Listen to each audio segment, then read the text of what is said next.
Hello বন্ধুরা, আমি রাজা ঘোষ তোমাদের প্রত্যেককেই বাংলা ডিফেন্স একাডেমিতে স্বাগত জানাই। তো আজ আমি আবার উপস্থিত হয়েছি হিন্দির একটি ক্লাস নিয়ে। তবে এই ক্লাসে কিন্তু আমি হিন্দির কোনো চ্যাপ্টার ধরে কিন্তু আজকে ক্লাস করাচ্ছি না, কিংবা প্রিভিয়াস ইয়ারের কোনো যে কোশ্চেনগুলো আমি করাই সেগুলো কিন্তু আজ আমি করাচ্ছি না। আজকের এই ভিডিওতে আমি আলোচনা করতে চলেছি আপকামিং এসএসসি জিডি 2025 মানে 2025-এর যে এসএসসি জিডির এক্সামটা যে হতে চলেছে সেই এক্সামের হিন্দির কিন্তু আজকে আমি ফুল স্ট্র্যাটেজি নিয়ে কিন্তু তোমাদের সঙ্গে আলোচনা করব, ঠিক আছে।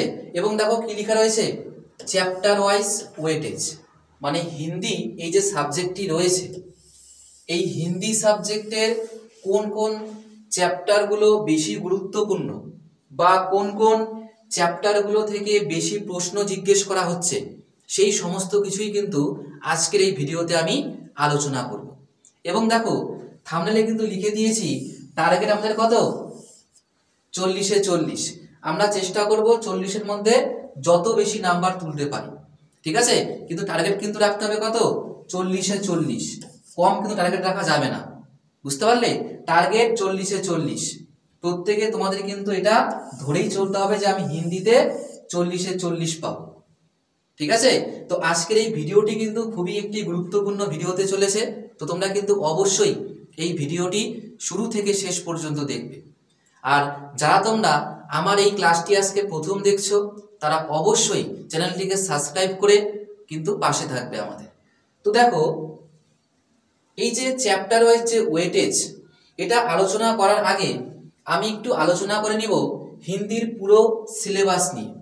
যদিও এর আগেও আমি একবার বলেছিলাম হিন্দির সিলেবাস নিয়ে কোন কোন বিষয়গুলো আমাদের পড়তে হয়, তো আবারও কিন্তু আজকে আমি প্রথমে এই যে হিন্দির যে স্ট্র্যাটেজির যে ভিডিও এটা কিন্তু শুরু করব হচ্ছে হিন্দির সিলেবাস দিয়ে।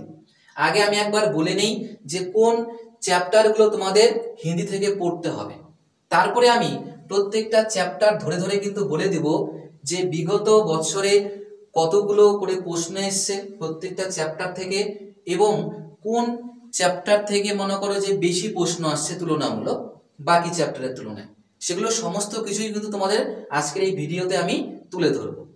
তো দেখো প্রথমে দেখে নাও হিন্দির থেকে আমাদের কোন চ্যাপ্টারগুলো পড়তে হয়। একদম দেখো সিরিয়াল করে দিয়েছি, 1 থেকে 10-এর মধ্যে রেখেছি আমি, বেশি কিন্তু এখানে চ্যাপ্টার অ্যাড করিনি। তার কারণ এখন হচ্ছে পরীক্ষা আমাদের প্রায় চলে এসছে, আমাদের কিন্তু একটু মনে করো যে স্মার্টলি কিন্তু পড়তে হবে এখন, ঠিক আছে। ওই জন্য যেগুলো মোস্ট ইম্পর্টেন্ট, যেগুলো থেকে প্রত্যেকটা শিফটে প্রশ্ন জিজ্ঞেস করা হয়েছে, তোমরা প্রত্যেকেই জানো যে এই বছর মানে 2024 সালে কিন্তু ফেব্রুয়ারি মাসে কিন্তু এসএসসি জিডি কিন্তু এক্সাম হয়েছিল, তাই তো। তো তোমরা প্রত্যেকেই জানো, তো এই এক্সামকে ফোকাস করেই কিন্তু আজকের এই পুরো কিন্তু ভিডিওটা বানানো, ঠিক আছে। যে এই বছর পরীক্ষায় কোন চ্যাপ্টার থেকে কি কি প্রশ্ন এসেছে, কতগুলো করে প্রশ্ন এসেছে সেই হিসাব করেই কিন্তু আজকের এই ভিডিওটা আমি বানাচ্ছি, ঠিক আছে। তাতে করে তোমাদের কিন্তু যারা 2025-এ যারা তোমরা এক্সামে বসতে চলো তোমাদের কিন্তু খুবই এখান থেকে কিন্তু ফল তোমরা পাবে, ঠিক আছে। দেখো তো আমাদের কি কি পড়তে হয়। প্রথমে হচ্ছে পর্যায়বাচী শব্দ, বাংলায় কি সমার্থক শব্দ, বিলোমার্থী মানে হচ্ছে বিপরীত শব্দ, মুহাবরে, তাই না, যেটা বাগধারা বলি আমরা, মুহাবরে এখানে লোকোক্তিও হয়, ঠিক আছে। তারপরে হচ্ছে বাক্যাংশ কে লিয়ে এক শব্দ মানে এক কথায় প্রকাশ, বাক্য ত্রুটি মানে বাক্যের মধ্যে ভুল দেওয়া থাকে সেটা আমাদের খুঁজে বের করতে হয়, অশুদ্ধ বাক্যকে শুদ্ধ রূপ। এবার মনে করো এটাতে কি হয়, এটাতে হচ্ছে অশুদ্ধ বাক্য দেওয়া থাকে সেটাকে আমাদের শুদ্ধ করে সঠিক করে লিখতে হয়, এটা থেকেও তোমাদের পরীক্ষায় প্রশ্ন আসে। এবং তার সঙ্গে সঙ্গে তৎসম শব্দ আর হচ্ছে তদ্ভব শব্দ থেকে কিন্তু অনেক প্রশ্ন আসে। তবে শুধুমাত্র যে তৎসম আর তদ্ভব তা কিন্তু নয়, এর সঙ্গে সঙ্গে দেশজ শব্দ, বিদেশজ শব্দ মানে দেশি আর বিদেশি শব্দ থেকেও কিন্তু প্রশ্ন হয়, ঠিক আছে। তারপরে কি আছে, বর্তনী, বর্তনী মানে কি বানান, বানান থেকেও প্রশ্ন হয়। রিক্ত স্থান, রিক্ত স্থান মানে কি শূন্যস্থান পূরণ, বাংলায় বললে হবে শূন্যস্থান। আর 10 নম্বরে কি রয়েছে আমাদের গদ্যাংশ। গদ্যাংশ থেকে কিন্তু প্রশ্ন হয়, এটা কিন্তু ফিক্সড একটা নাম্বার থেকে 5। বোঝা গেল? তো সিলেবাস নিয়ে আলোচনা করলাম। এইবার সেকেন্ড পয়েন্ট আমরা আলোচনা করব যে হিন্দি থেকে কতগুলো প্রশ্ন এসএসসি জিডিতে জিজ্ঞেস করা হয়। প্রত্যেকেই জানো, প্রত্যেকেই বলো কতগুলো প্রশ্ন? 20টা প্রশ্ন কিন্তু এই জিডির এক্সামে কিন্তু আসে। প্রত্যেকটার মান কত? 2 করে। তাহলে মোট কিন্তু 40 নাম্বার। ওই জন্য আমি থাম্বনেলে লিখে দিয়েছি যে টার্গেট করতে হবে কত? 40-এ 40। যাই হোক, তো আমি কিন্তু এখন তোমাদের প্রশ্ন হিসেবে চলবো। হ্যাঁ, নাম্বারটা আমি বলছি না, আমি প্রশ্ন হিসেবে চলবো যে জিডিতে কতগুলো প্রশ্ন থাকে? 20টা। তার মধ্যে এই যে 10 নাম্বার যে টপিকটা আমি দিয়েছি না, কি রয়েছে? গদ্যাংশ। এই গদ্যাংশ থেকে কিন্তু প্রত্যেকবার কি 5টা করে হচ্ছে রিক্ত স্থানের মতনই একটা মনে করো ছোট ওই প্যারাগ্রাফের মতন দেওয়া থাকে, সেখানে শূন্যস্থান থাকে, 5টা শূন্যস্থান থাকে। এটা কিন্তু ফিক্সড। তার মানে আমার কিন্তু এটা ধরেই চলতে হবে যে এসএসসি জিডির প্রত্যেকটা শিফটে 5 নাম্বার থাকবে এই গদ্যাংশ থেকে। ঠিক আছে, 5 নাম্বার থাকবে কোথা থেকে? গদ্যাংশ থেকে। তাহলে কিন্তু আমার থাকছে কত হাতে? এবার 15টা কিন্তু প্রশ্ন দেখতে হচ্ছে এই চ্যাপ্টারগুলো থেকে কিন্তু থাকবে। এই যে 9টা চ্যাপ্টার দিয়েছে না আমি, পর্যায়বাচী, বিলোমার্থী, মুহাবরে, বাক্যাংশকালী একসাপ, বাক্য ত্রুটি, অশুদ্ধ বাক্যকে শুদ্ধ রূপ, তৎসম শব্দ, তদ্ভব শব্দ, আর হচ্ছে বর্তনী, রিক্ত স্থান। এই কিন্তু 1 থেকে 9 এর মধ্যে যে টপিকগুলো রয়েছে, চ্যাপ্টারগুলো রয়েছে, এই চ্যাপ্টারগুলো থেকে কিন্তু আসবে 15টি প্রশ্ন। আশা করি তোমরা বেসিকটা বুঝতে পেরেছো। মোট 20টা প্রশ্ন, তার মধ্যে গদ্যাংশ থেকেই থাকবে কত? 5 নাম্বার। ঠিক আছে, মানে 5টা শূন্যস্থান, নাম্বার তো বলা যাবে না, আমাকে সংখ্যাটা বলতে হবে, প্রশ্নের সংখ্যা। 20টা প্রশ্ন, তার মধ্যে 5টি প্রশ্ন হচ্ছে গদ্যাংশ থেকে থাকবে, এটা ফিক্সড একদম। এইবার বাকি যে 15টা প্রশ্ন, সেই 15টা প্রশ্ন আসবে হচ্ছে 1 থেকে 9 এর মধ্যে যেগুলো আমাদের চ্যাপ্টার রয়েছে সেখান থেকে। আশা করি প্রত্যেকে তোমরা এই বেসিক জিনিসটা বুঝতে পেরেছো। এইবার এই যে 15টা প্রশ্ন, এই 9 টপিকের মধ্যে কোনটার থেকে কতগুলো করে প্রশ্ন আসে আমি কিন্তু সেটাই তোমাদের সামনে তুলে ধরব। কারণ গদ্যাংশ নিয়ে কথা বলার কোনো দরকার নেই, প্রত্যেকেই জানো গদ্যাংশ থেকে 5 নাম্বার, মানে 5টি প্রশ্ন থাকে। ঠিক আছে, এরকম প্যারাগ্রাফ দেওয়া থাকবে একটা, মনে করো অনেক কিছু লেখা থাকবে, মাঝখানে মাঝখানে করে কি একটার মধ্যেই ওই তোমার হচ্ছে 5টা কিন্তু ব্ল্যাঙ্ক থাকবে। ঠিক আছে, প্রত্যেকেই তোমরা জানো, এটাই হচ্ছে কিন্তু কি গদ্যাংশ। তো গদ্যাংশ থেকে 5 নাম্বার ফিক্সড থাকছে হাতে। কত? আমাদের 15টা কিন্তু প্রশ্ন থাকছে। এবার এই 15টা প্রশ্ন কোন কোন চ্যাপ্টারের মধ্যে কত কত নাম্বার থেকে আসে সেটাই কিন্তু এখন আমরা আলোচনা করব। তো চলো দেখো, পর্যায়বাচী শব্দ। তো তোমাদের জন্য আমি একটা এখানে লিখে নিয়েছি পুরোপুরি। দেখো, এই যে আমাদের প্রথমে কি রয়েছে? পর্যায়বাচী শব্দ। তো প্রথমে দেখে নিব এই পর্যায়বাচী শব্দ থেকে কতগুলো করে প্রশ্ন আসতে পারে। তো আমি কিন্তু বারংবার বলছি, এটা কিন্তু আমি 2024-এর ফেব্রুয়ারি মাসে যে পরীক্ষাটি হয়েছে সেই হিসাবেই কিন্তু আমি এই তোমাদের কিন্তু স্ট্র্যাটেজির ভিডিওটা কিন্তু বানিয়েছি। তোমরা এই স্ট্র্যাটেজি ফলো করতে পারলে তোমরা কিন্তু অবশ্যই 40-এর মধ্যে কিন্তু 40ও পেতে পারো। ঠিক আছে, এরকম না 40 পাওয়া সম্ভব না, এরকম কিন্তু বলা যায় না, পেতেও পারো। চেষ্টা করবার, টার্গেট সবসময় 40-এ 40 নাম্বার।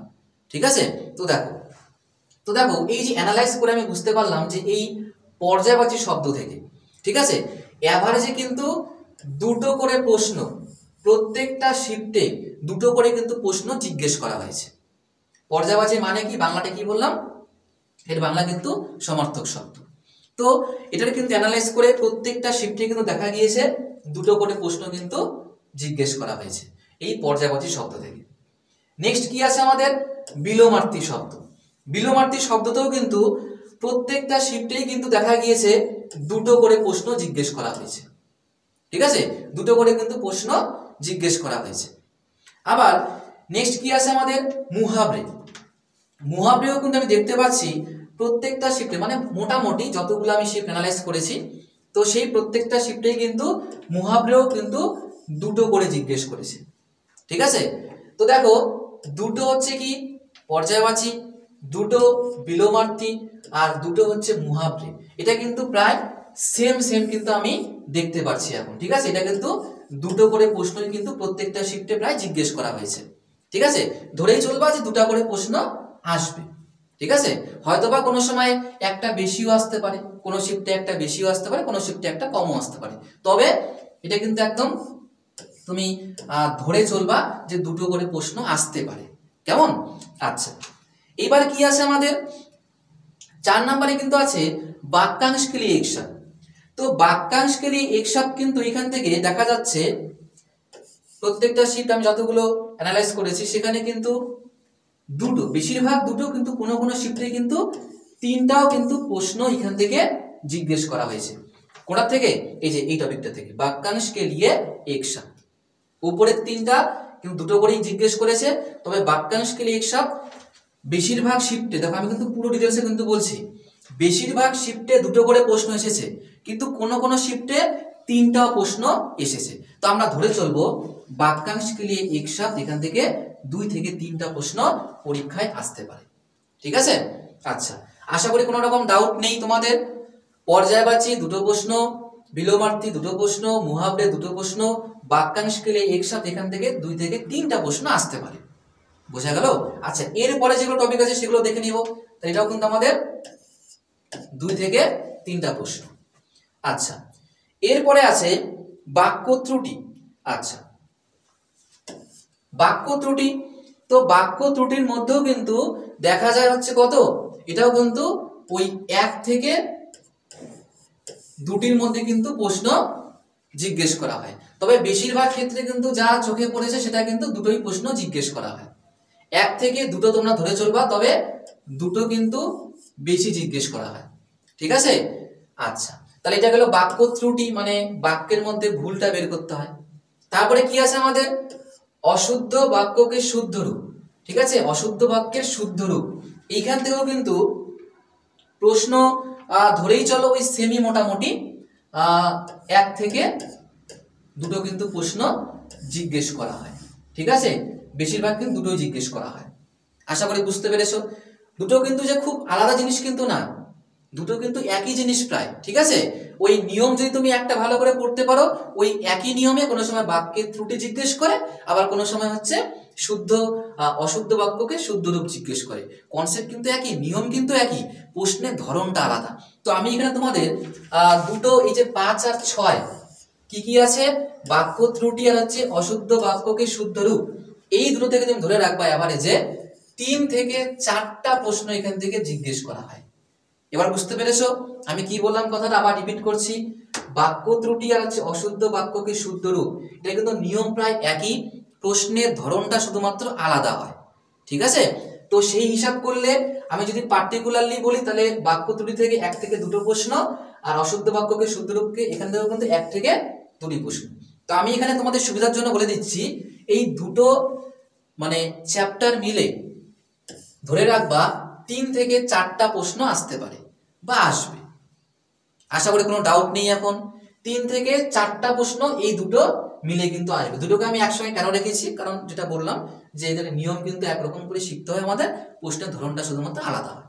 আচ্ছা, এইবার দেখো তৎসম শব্দ আছে কি তদ্ভব শব্দ। তো এখানে কিন্তু শুধুমাত্র তৎসম কিংবা তদ্ভব না, আমি এটা দিয়েছি কেন? কারণ এখান থেকে বেশি প্রশ্ন হয়। তার সঙ্গে সঙ্গে দেশজ আর হচ্ছে বিদেশজ, মানে কি দেশি শব্দ আর বিদেশি শব্দ থেকেও কিন্তু প্রশ্ন আসে। ঠিক আছে, ওটা আমি লিখিনি, ওটা কিন্তু এটার মধ্যে ধরে নিবা।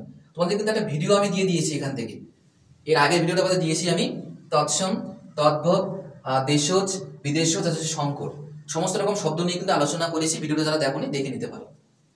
আচ্ছা, এই যে তৎসম শব্দ বা তদ্ভব শব্দ, ঠিক আছে, তারপরে দেশজ বিদেশজ যে শব্দগুলো আছে সেগুলো থেকে কিন্তু প্রশ্ন তুমি ধরে চলবা 2টি প্রশ্ন, 2টি তুমি ধরে চলবা, 2টি প্রশ্ন কিন্তু আসবে। ঠিক আছে, এতটুকু তোমরা কিন্তু ধরে চলবা। তার সঙ্গে সঙ্গে বলে রাখি, এই যে তৎসম আর তদ্ভব শব্দ যেটা আছে, কিংবা দেশজ কিংবা বিদেশজ যে শব্দগুলো আছে, এটা কিন্তু তোমাদের রিক্ত স্থান হিসেবেও কিন্তু জিজ্ঞেস করা হয়। রিক্ত স্থান মানে কি? শূন্যস্থান পূরণ। তো রিক্ত স্থান হিসেবেও কিন্তু এখান থেকে প্রশ্ন জিজ্ঞেস করা হয়। আবার কোনো সময় কোন একটা শব্দ দিবে, মনে করো তদ্ভব শব্দ দিল, বললো তুমি এটা তৎসম শব্দটা মানে তৎসম শব্দতে রূপান্তরিত করো। আবার অনেক সময় কি করে, তৎসম শব্দ দিবে আর তোমাকে বলবে এটাকে কি তদ্ভব শব্দে পরিণত করো। ভাইস ভার্সা ভাবে কিন্তু প্রশ্ন আসতে পারে এবং রিক্ত স্থান থেকেও প্রশ্ন আসতে পারে। বুঝতে পেরেছো? আর প্রশ্ন সংখ্যা কত? ধরে চলবা 2টি করে প্রশ্ন এখান থেকে আসবে। ঠিক আছে, এরপরে দেখো বর্তনী। বর্তনী থেকে কিন্তু প্রশ্নের সংখ্যা হচ্ছে কত? বর্তনী থেকে কিন্তু প্রশ্ন 1 থেকে 2টি কিন্তু প্রশ্ন আসবে, তবে বেশিরভাগ ক্ষেত্রে দেখা যায় একটি কিন্তু প্রশ্ন আসে। তোমরা 1 থেকে 2টো ধরে চলবা, কারণ অনেক শিফটে কিন্তু আমি 2টো প্রশ্ন দেখেছি, কিন্তু বেশিরভাগ ক্ষেত্রে একটি করে প্রশ্ন চোখে পড়েছে। তো তোমরা ধরে চলবা 1 থেকে 2টো প্রশ্ন এই বর্তনী মানে বানান থেকে আসবে। বুঝতে পেরেছো? আচ্ছা, এরপরে দেখো, এরপরে কি আছে আমাদের? রিক্ত স্থান। রিক্ত স্থান, তো রিক্ত স্থান কিন্তু তোমাদের এই যে টপিকটা রয়েছে এখান থেকে কিন্তু ধরে চলবা 1 থেকে 2টি প্রশ্ন। তবে দেখো রিক্ত স্থান জিনিসটা কি? রিক্ত স্থান মানে শূন্যস্থান পূরণ। তো দেখো তোমাদের আমি কিছুক্ষণ আগেও বললাম, রিক্ত স্থান কিন্তু এখান থেকে কিন্তু বিভিন্ন রকম ভাবে বা বিভিন্ন, যে তোমরা যে কিছুক্ষণ আগে যে চ্যাপ্টারগুলো দেখলে না, সে মনে করো যে পর্যায়বাচী হোক, বিলোমার্থী, মুহাবরে, বাক্যাংশ ক্রিয়া, একসাপ, কিংবা মনে করো যে বাক্য ত্রুটি, এই সমস্ত টপিক মিলেই কিন্তু আমাদের রিক্ত স্থানটা কিন্তু হয়। রিক্ত স্থান কিন্তু ওইভাবেই কিন্তু হয়। তুমি দেখবে রিক্ত স্থান থেকে প্রথমে এটা ধরে চলো যে এখান থেকে প্রশ্ন সংখ্যা কত? 1 থেকে 2টো করে প্রশ্ন আসে। এখান থেকে কোন কোন টপিকগুলো থেকে আসে? কিছুক্ষণ আগে বললাম দেশজ, বিদেশজ, তৎসম, তদ্ভব, এখান থেকেও রিক্ত স্থান আসে। আবার লিঙ্গ, পুংলিঙ্গ, স্ত্রীলিঙ্গ থেকেও কিন্তু কি আসে? এই রিক্ত স্থান কিন্তু আছে, মানে আসে পরীক্ষায়। ঠিক আছে, তো আশা করি বুঝতে পেরেছো। রিক্ত স্থান অন্য কোনো জিনিস না, যা কিছু তোমাদের পড়তে হয় সেই পর্যায়বাচী, বিলোমার্থী, তারপরে তৎসম, তদ্ভব, দেশজ, বিদেশজ, ঠিক আছে, সমস্ত মিলিয়ে পুংলিঙ্গ, স্ত্রীলিঙ্গ সমস্ত মিলিয়ে কিন্তু রিক্ত স্থানটা জিজ্ঞেস করা হয়। বোঝা গেল? তুমি যদি আগের চ্যাপ্টারে, যদি আমি কিছুক্ষণ আগে আলোচনা করলাম, যদি সেই চ্যাপ্টারগুলো খুব ভালো করে পড়ো, তুমি কিন্তু অনায়াসে রিক্ত স্থানও পড়তে পারবা। আর শুধুমাত্র রিক্ত স্থান না, গদ্যাংশ তুমি কি পড়তে পারবা। গদ্যাংশ মানে কি? 4-5টা লাইন দিবে, সে লাইনের মধ্যে কিন্তু মাঝখানে মাঝখানে কি দিবে? শূন্যস্থান দিবে, 5টা শূন্যস্থান দিবে। ঠিক আছে, এইবার রিক্ত স্থান মানে শূন্যস্থান, আর গদ্যাংশও কিন্তু শূন্যস্থান আকারেই জিজ্ঞেস করা হয়। এবার আগের চ্যাপ্টারগুলো যেগুলো আমি আলোচনা করলাম, সেই চ্যাপ্টারগুলো যে যত ভালো করে পড়তে পারবে তার কাছে কিন্তু এই দুটো কিন্তু তুলনামূলক বাকিদের থেকে সহজ মনে হবে। বোঝা গেল?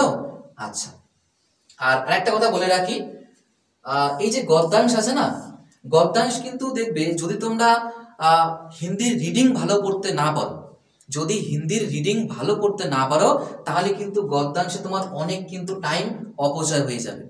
তো সেই জন্য বলে রাখি, তোমরা কিন্তু গদ্যাংশটা ভালো স্কোর করার জন্য তোমরা কিন্তু রিডিংটাকে বেশি জোর দিয়ে পড়বে। ঠিক আছে, তোমাদের প্রত্যেকের কাছে মোবাইল আছে, প্রত্যেকে তোমরা গুগলে গিয়ে সার্চ করবে বিভিন্ন রকম হিন্দি স্টোরি কিংবা হিন্দির নিউজ আর্টিকেল, সেগুলো সার্চ করে করে তোমরা পড়ার চেষ্টা করবা। ঠিক আছে, কারণ দেখো আমিও তোমাদের অনেক বেসিক থেকে তোমাদের ক্লাস করিয়েছি, একদম স্বরবর্ণ, ব্যঞ্জনবর্ণ, মাত্রা, যুক্তবর্ণ সমস্ত কিছু করিয়েছি। কিন্তু তোমরা জাস্ট এখন এই যে গদ্যাংশটাকে করার জন্য রিডিংটাকে ইমপ্রুভ করো। রিডিংটাকে কি করে ইমপ্রুভ করবা সেটাও বললাম, গুগলে গিয়ে সার্চ করে বিভিন্ন রকম Hindi story, Hindi news article, সেগুলো বারংবার পড়ো, তাতে করে রিডিংটা কিন্তু অনেকটাই ইমপ্রুভ হয়ে যাবে। আর যদি তোমার রিডিংটা ইমপ্রুভ হয়ে যায়, তুমি গদ্যাংশ কিন্তু অনায়াসে করতে পারবা, বা বাকি চ্যাপ্টারগুলো অনায়াসেই করতে পারবা অনেক কম সময়ের মধ্যে। অনেকে হিন্দি খুব মনে করো নিয়ম টিয়ম খুব ভালো পড়ে, কিন্তু রিডিংয়ে কিন্তু তার মনে করো দুর্বলতা আছে, তার কিন্তু অনেকটা টাইম কিন্তু হিন্দিতে চলে যায়। কারণ এক্সামে কিন্তু শুধুমাত্র হিন্দি করলে হবে না, তোমাকে ম্যাথ করতে হবে, রিজনিং করতে হবে, জিকে জিএস করতে হবে। সেই জন্য হিন্দিটাকে কিন্তু বেশি কিন্তু সময় দিলে আবার সমস্যা। তো এটা তোমার কাছে সময় বেশি নেবে তখনই যখন তুমি রিডিংটা ভালো পড়তে পারবে না। যদি রিডিং ভালো পড়তে পারো, তাহলে কিন্তু হিন্দির যে 20টা প্রশ্ন খুব কম সময়ের মধ্যে কিন্তু তুমি অ্যান্সার করতে পারবে। বোঝা গেল?